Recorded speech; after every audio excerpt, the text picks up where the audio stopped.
Hello and welcome to the Lemon Grove podcast. I'm here today with Pam Corbin. Lovely to meet you, Pam. And you too, Bruce. And Pam is affectionately known as Pam the Jam. She is one of the country's most well-regarded teacher and maker of jams, marmalades, preserves and jellies. So it's really wonderful to have Pam here during the height of the citrus season. And Pam lives down in the West Country and has been making marmalade for many, many years and ran a company for a while that was making 3,500 jars of marmalade from a home kitchen each day. You must have seen some Sevilles, you must have done some serious juicing.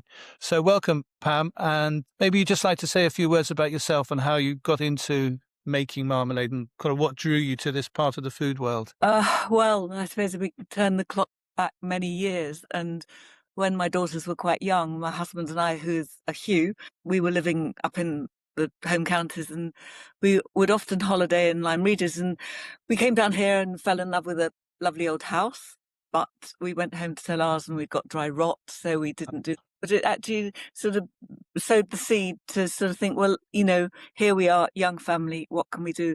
And we spent a couple of years sort of looking for a small business, and we eventually found one called Thursday Cottage, which was then based up in Somerset, North Somerset.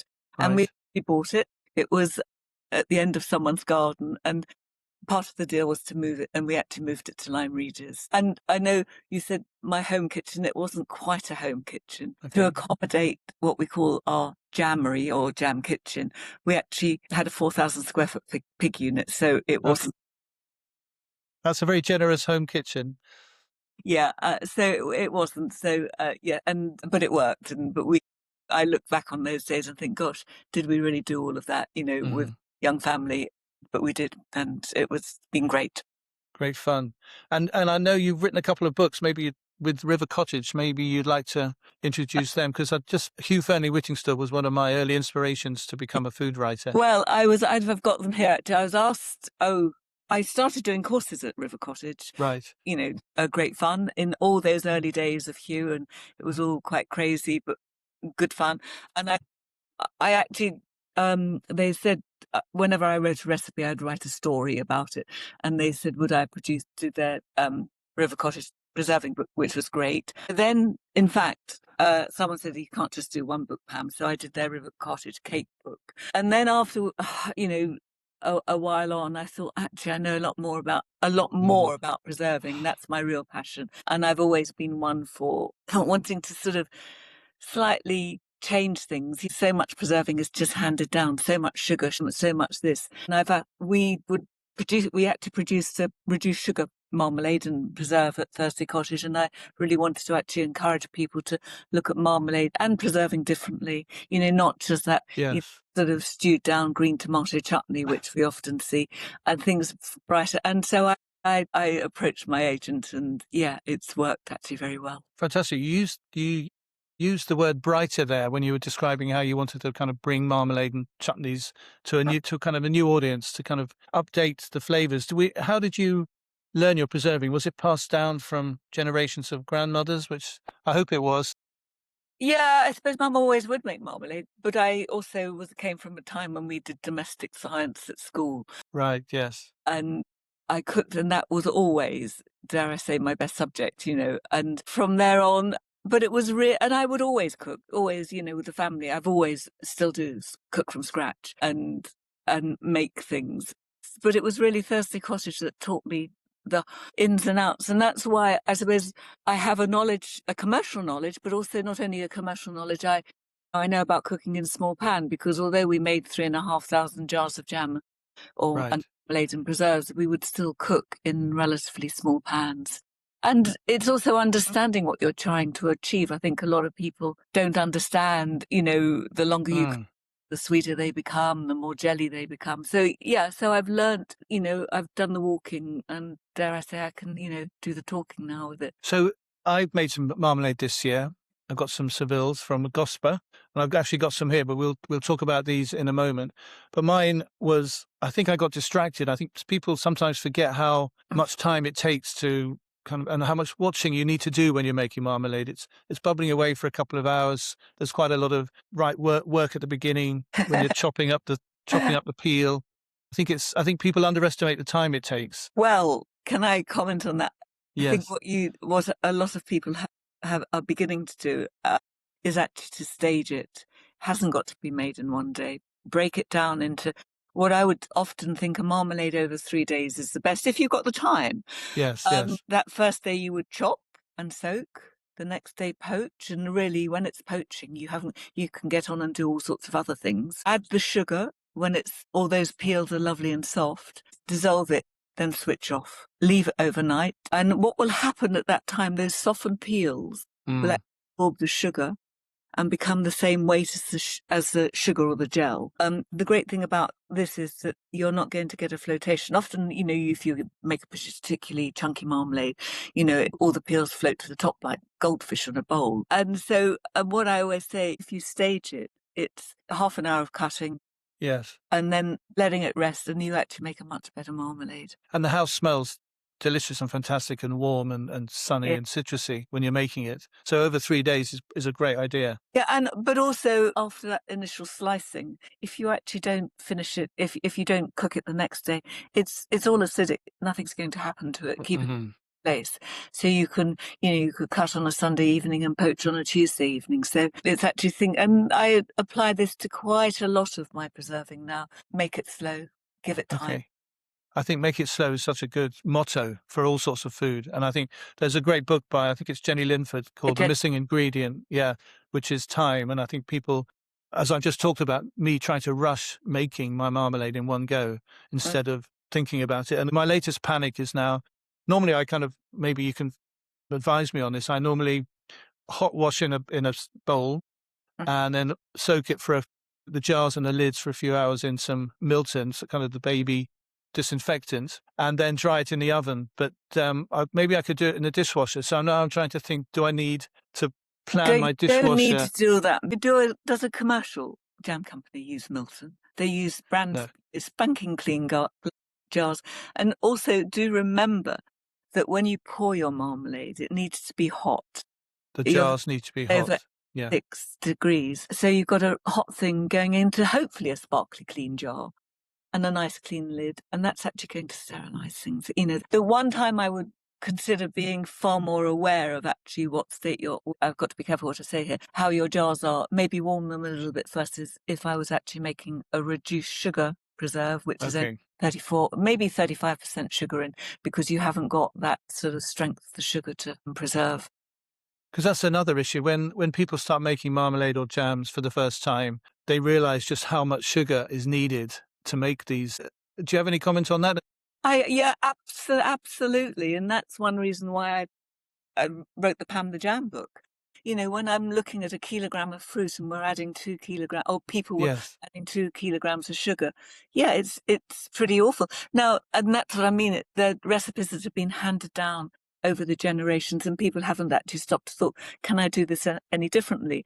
Now, that ratio probably came, and it works. Yeah, the sugar, the fruit, and the acidity all work and produce that gel. But once upon a time, we didn't have what I call those fantastic jam jars that we have now. Right. Jam jars with twist-on lids. They've got that nice sort of integrated lid inside with the rubber on it that's food grade. Once upon a time, people had big old stone jars that they'd put, wax disc on and all sorts of things like that. And of course, I always say in those days that actually if their jams went mouldy, then they hadn't got Tesco's to nip down to the road to sort of buy more stuff. So it was important to make things. And also in those days, the sugar was probably a higher value and people wanted that sweetness. So things can change. And I think I often think, where would we be without jam jars? They're such magnificent things.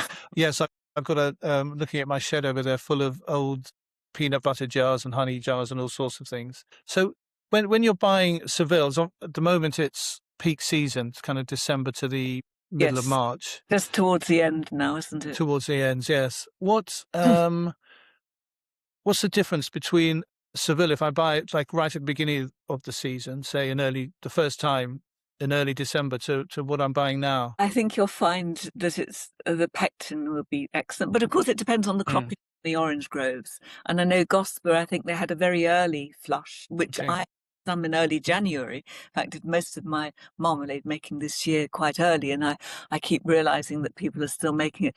But and Jose did say that he had there'd be some later ones as well. What I always say is when you buy your Sevils, they look wonderful. They've got those lovely orange coats on. They They have, are yep. they are unwaxed, which is one of the great things about them.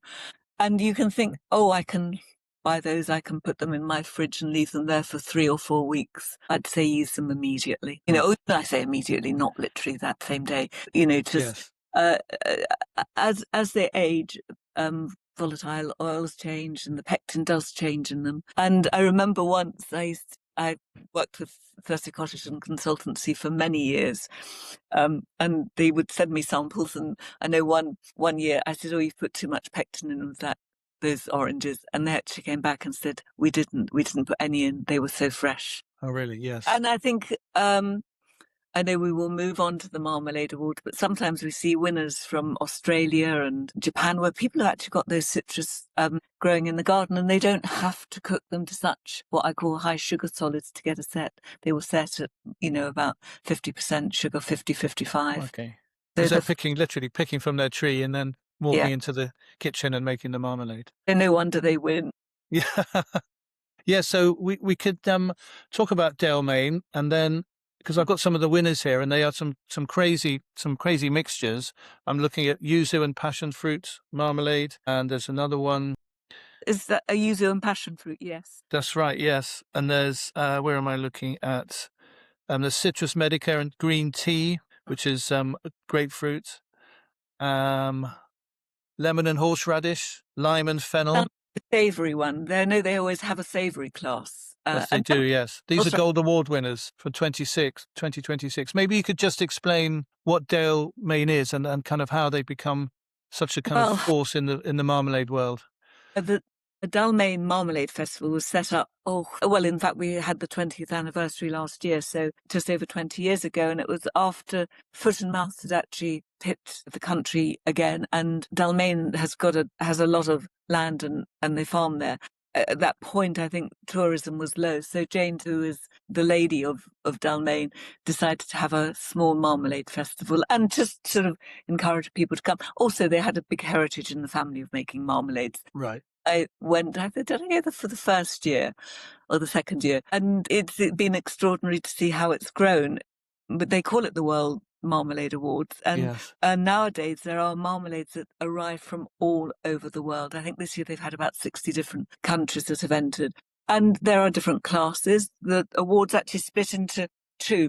They split into the homemade section and also the artisans, judged by different people. When it comes to the homemade awards, and perhaps I should also... Sorry, what's the difference between artisan and homemade? Oh, artisan is commercial, so Commercial, people that are okay, selling it. So you've got the homemade section, which is perhaps they have far more entries on that, and they come from all over the country and the world. And the joy of it is also that what has happened throughout the years of the Marmalade Awards is that the entry money from the homemade ones all goes to hospice at home. Okay. Over the years, they've raised about £350,000 or £40,000, £350. So there is actually quite a nice charitable side to the. And that's up in Cumbria and the northwest of England. Yeah, it's up in near Penrith, and it's fun. It's as crazy as you can ever want. I've seen photos when there's just a whole beautiful old aristocratic rooms full of jars of marmalade and all sorts of shapes and sizes. Well, it's like going to Wonderland, really, because you see this whole world. And I haven't judged for several years because I felt it was time I stepped back and let someone else look at it. But I would often go up there for 2 or 3 days and not even get out of the house. But it was fun, and I've met some really interesting people. But also, I've had the privilege of tasting so many different marmalades. And some, I actually look back to that very first time I judged, and there's one marmalade I think we were quite critical about, and I feel very guilty about it. Yes. Because it's really was. Why do you say that? Perhaps we were unaware of actually how marmalades can differ. The world over, and it is the World Marmalade Awards, and so you have to sort of consider there is an English style, which is probably what you're trying to achieve, which is that classic gel with peel in it, but think how that can differ, and how we all like it. My husband makes his marmalade. He doesn't want mine. I don't want his.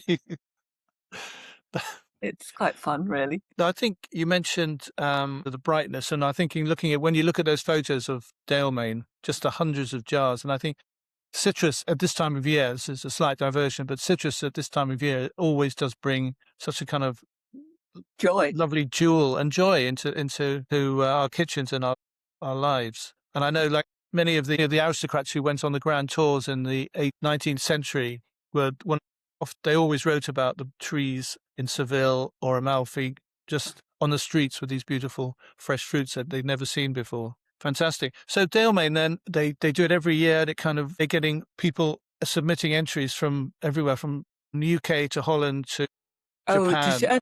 Yeah, a lot from Japan, and the Japanese now have their own marmalade festival, which is akin to the Dalmain one.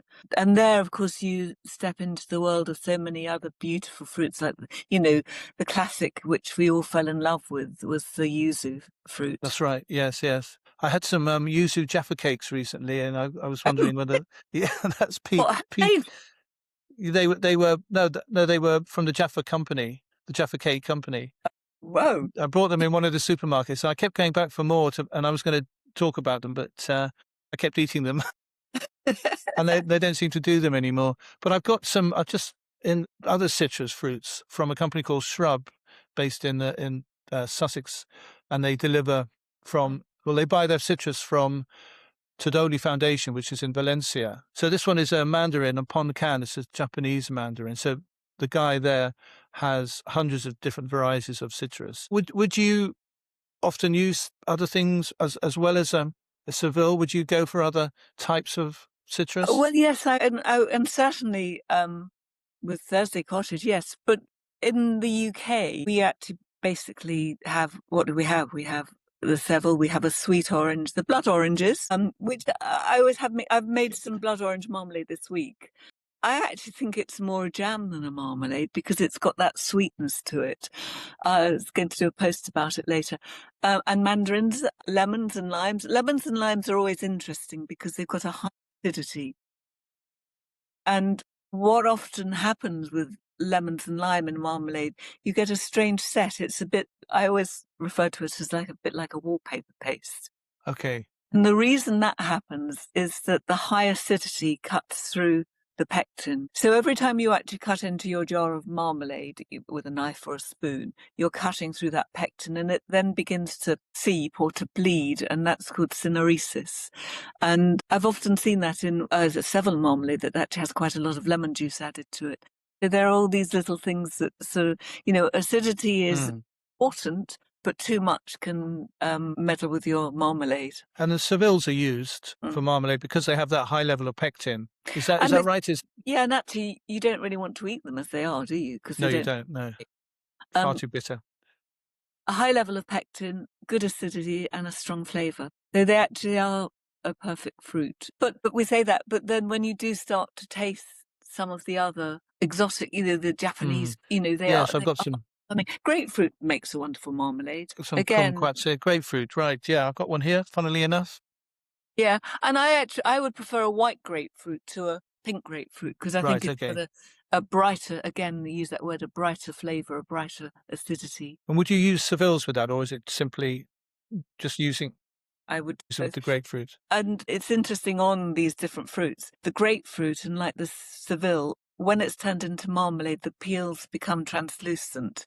If you actually make a marmalade, a blood orange or a sweet orange marmalade, that pith remains white. Okay. And so you can actually, again, being a marmalade detective, if I see a Seville marmalade and it's got, white pith in there, I know there's some sweet orange in there as well. That's a good tip for anyone entering a marmalade competition. So we're talking about marmalades from all over the world. Slightly controversial question. Do you think marmalade was a Scottish invention from Dundee or an English invention, or did we, and I live in England, so did we pinch the idea from Scotland? Because I think it was Janet Keeler back in the 1700s who was accredited for inventing and as they marmalade. say, a ship went aground in the harbour, and it Yes. was full of these sort of bitter oranges. And she obviously decided to do something with it. So I guess I have to believe that, really. I don't think the European countries have actually ever had a history of marmalade making, although the crazy thing is they grow the fruit. Yes. Yes. When we had Thursday Cottage, we exported we exported quite a lot, and certainly quite a lot into France. Okay. And they always wanted our bitter orange recipe, but they wanted to call it just orange because they didn't think the French would like it being bitter. And Mhm. so, yeah, so there were things like that that happened. So we're going to leave that for the history books, are we? We're going to say it's a kind of a joint effort between Yeah, Scotland and England, but maybe yes. Scotland. Yeah, I think yes. Anyway, it's sort of become slightly worldwide. It has. Are there any before we chat about sort of run through a menu how to make marmalade? Are there any key things we should be looking out for when we're starting our marmalade journey? So maybe, for example, I've got this lovely Yes, Seville here. Maybe you could just I'm just going to cut it beautiful open. one. Yeah, So how would I do that? you would remove the button, that little So this stalk is this end. funny little thing here. So Yeah, I'll take that yeah. out with my Take hands. that. And then cut it, I always say, round the equator or around its tummy, so you actually open it up to see the segments. Okay. And I'm going to So I'm cut going to it. cut it that way. And this is a Mind your fingers. Seville. I haven't got any blue plasters to hand, which is a bit dangerous. So this is Yeah, an unwaxed. I washed it in like lukewarm water. So yeah. maybe you could just describe what we've got here. So you've got something very beautiful, haven't you?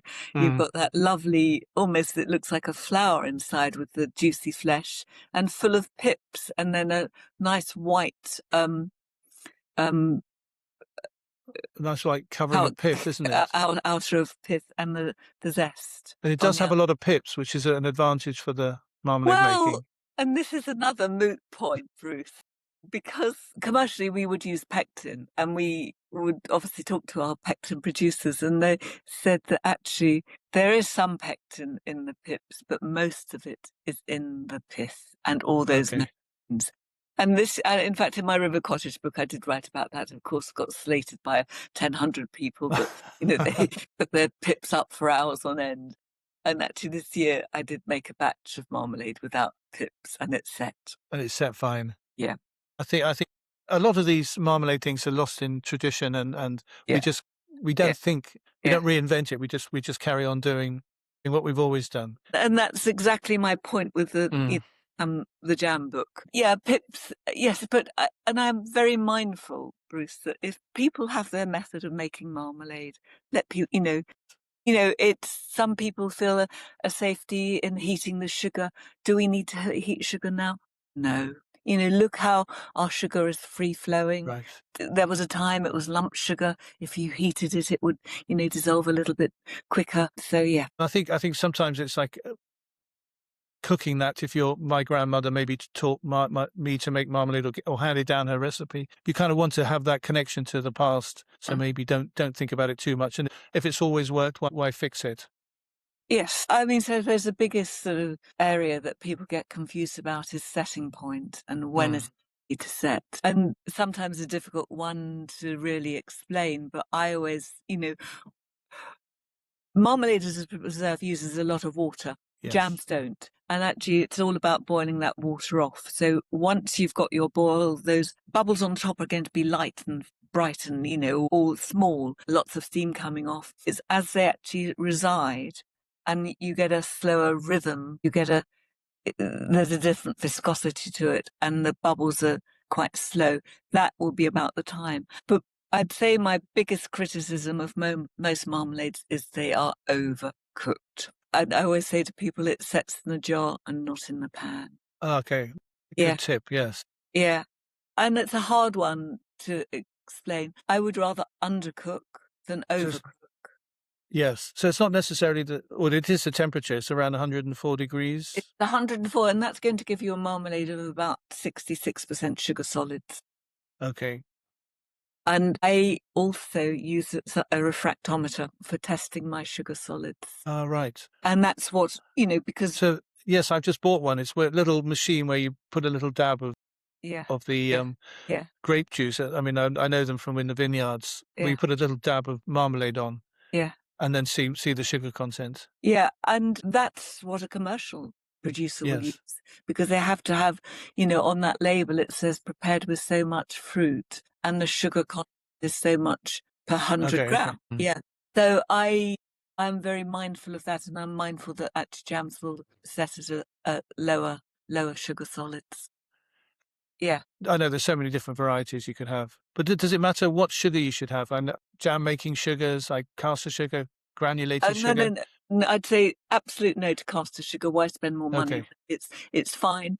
Um, What is fine? Sorry. It's such a fine texture, it will sort of I float to the see. bottom of the pan and is more likely to burn. Jam sugar, which has got added pectin Pectin. and citric acid, you really shouldn't need that with marmalade because you've got all those things in there. If you wanted to make a slightly reduced sugar marmalade, you could Yeah. actually put a bit of that in. Then you've got preserving sugar, which is that big crystal one. And actually, I like that, do like it for jellies. It's sort of slower. It's sort Right. of, Okay. Jellies rather than marmalade. I do often use it in Sugar. marmalade as well. Yeah. It's high pectin fruit and will actually give you a clearer and not necessarily bright clear.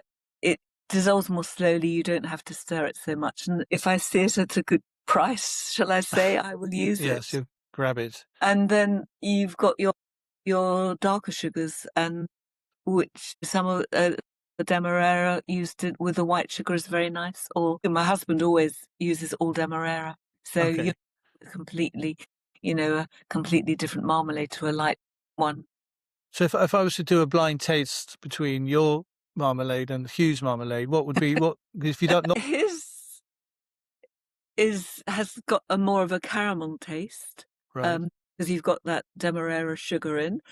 Um, it and it's also it is a recipe in my Pam the Jam book, and I do say it is quite mentored when he makes it. We also actually add a little, often put an apple in, cooking Okay. apple. When the peels are soft and you're adding pectin and you're actually adding a lovely fruitiness. When is that stage? Before the sugar. Before the sugar goes in. When it's soft, and that's called teeth marmalade. And very interestingly, Tiptree in 1913, I've got a wonderful price list of theirs. They had what they called the doctor's marmalade. It was called the doctor's marmalade because it had apple in it, because it had less. Okay. Okay. So the apple, I've got a cooking apple here. So would you core it? Would you peel it or leave everything in? You certainly core it. If it's a Yeah. lovely soft-skinned apple, you could actually leave the skin on, but I would probably peel it and just literally grate it into those softened peels. Yeah, that makes sense. Cook that up a few moments, and it's actually a lot of people really enjoy that recipe. Fantastic. So maybe, Pam, you could just quickly run us through how, from start to finish of making marmalade. I know that's takes 3 days, but just like cutting, juicing and the cutting, maybe you could just do that quickly? Yeah, and I'm just looking at that one method because we could look at the whole fruit method, but we'll go for what I call the sliced fruit method, where you Okay. take your raw Seville's, These ones here. quick rinse, that's right, button out, cut a half, and then juice them. So you're taking all that juice out. I juice them quite hard, so a lot of the pith comes out with it, and you Okay. scrape that out. And I put into what we call a jelly bag, and then slice the peel. And slicing the peel is always interesting. I find it, if you've got your half, cut them into quarter, cut those top bits off so that you haven't got any pointy bits there, and then Okay. slice from there. Is that so they all kind of Yeah. soften up at the same rate and Yeah, yeah. with like little things falling off? Those odd bits from the end, I've probably put in a jelly bag. Okay. Soak overnight, and what would I do for a kilogram of fruit? It depends how much sugar I'm using. Say I'm going to go for a middle of the road recipe. Kilogram of fruit, put in 2 liters of water. Okay. Soak overnight with the jelly bag, which has got all that pith and peel in. And then you can squeeze that out the next morning and you'll get a lot of pectin out then, and then soften for a couple of hours or until you're, and again, if your fruit's really fresh, it's not going to need so long to poach. And then there are things like, well, you've probably got too much water in if it doesn't take so long to poach. So there are all these little things that by experience, you learn. And then you, after the boiling up, you pour it or you ladle it into some hot, warm jam jars. Well, and no, no, invert it. we've got to add the sugar, Okay, right. Yeah, and then boil until setting point is reached, and that's where it depends how much water you've lost, depends on yeah. your heat. Lots of little factors. There's no absolute. No, I mean some people use a plate that they put in the freezer and then drop a bit on and see if Yeah, it's but sticky. sometimes it's too sticky, and that means it's over. Yeah, it's overdone. It doesn't need to be like a rhinoceros's skin. Have you seen my marmalade? That's what it's a bit like this time. I've got another batch coming soon though. But do you like it? I like it. Yes, it just takes like a lot of digging to get out of the jar, Okay. but it actually tastes quite nice. It's not burnt. It looks caramelized. My daughter said it when I said it. I'd overcooked it. She said, "Do you mean you burnt it, Dad?" But it's actually Yeah, no. It's just like yeah, brown. yeah. And so sherry is a great addition to Okay. Seville marmalade. It works really well. And that's just when do you put that in? Right at the end, just before bottling? Yeah, take it off the heat and put in 100 ml. As much as you want. No, no, no, no. No, You no, no, you can't drink the rest. drink. Yeah, and just about 100 ml for the kilo of Sevilles, Yeah, yeah. and then you put it in the jars, And screw the fill top on. practically to the brim. As it cools, it's going to contract. And actually, if you're using a twist-on lid, it will pull that lid down and form your seal. Okay, fantastic. So if people want to learn about more about marmalade making from you personally, I think you're also run courses at Vale House Kitchen in Somerset. That's right. It is. I've seen. It looks like a beautiful place, and they've got a great website. Have you? Yeah, I know you've got a course coming up. Maybe you could just. I know that's not marmalade. Yeah, That's in I've got a course coming up in the summer where we're doing jams and jellies. I probably might do a compote as well, and also scones, because scones. that's quite Okay, a thing to add into a jam and jelly course. it certainly is Quite for a the light West one. Country. Yeah. And so do you enjoy teaching? As Yes, Bruce, I should probably do more, but all sorts of other things happen in life.